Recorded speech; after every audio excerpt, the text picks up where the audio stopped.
Ko te kapa I tēnei wiki, ko te Rōpū Manutaki. He tātai whakapapa! He tātai kirikawa! He tātai manutaki! Whanaungatanga!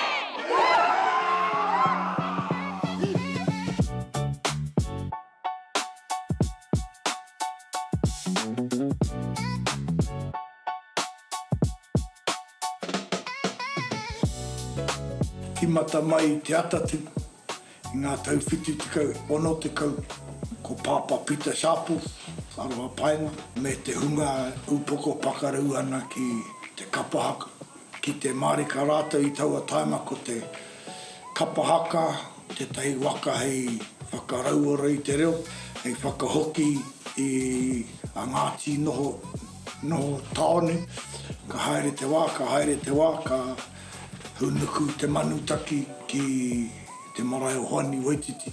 Nā ko Hoani Waititi te pātū watawata, te pā kāinga naene. Ko te Rōpū Manutaki ki au, ko tōna hiranga, ko te whakaora tonu, ai ngā mātāpono, a apapapita, o te aho matua o te whare tūtaua, he kāpui I ngā aho, o tō tātou whare o ngā tūmana ko Hoani Waititi marae.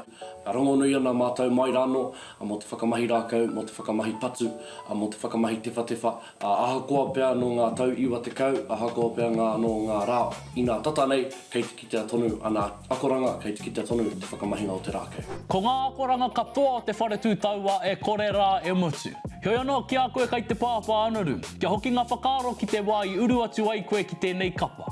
Me kōrero mo te take, I whiri ko te Rōpū Manutaki, hei kapa māu. Noku I te kura o hato Petero, e tau ngā hurua I tū te haka taitai arohe, ko mātou ngā taitama o hato Petera ngā kai oma.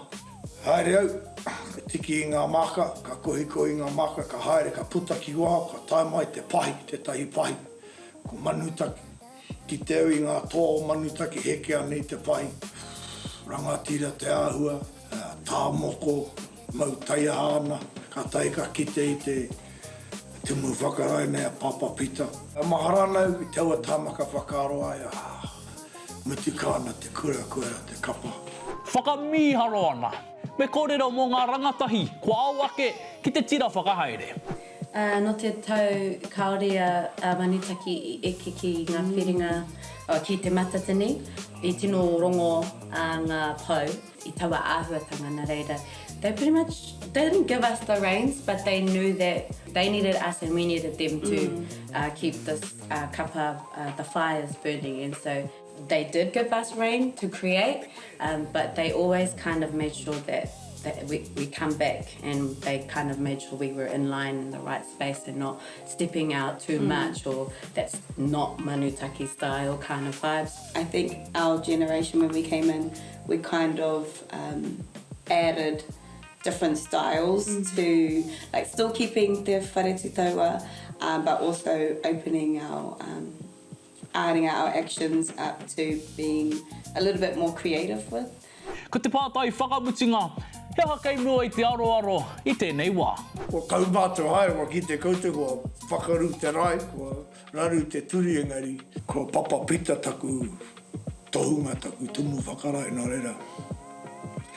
A koe ra te tei o ngā kauenga ke rungi o pokowhiwi ko te kokiri tonu, I ngā mātāpono, nā rātou I whakatō mai ki rote a mātou. Ko au, ko manutaki, ko au. Me taku whāna. Pāpapita o tira ko o hoa haere I ngā tau ko hori atu nei, e kore raua ngā mihi e me miti ki a koutou katoa. Anei tonu a te Rōpū Manutaki, e kawe nei ngā haipapa nui o te whare tūtaua o tira o Hoani Waititi marae. Kei ngā kapa o tāmaki makaurau, ākina!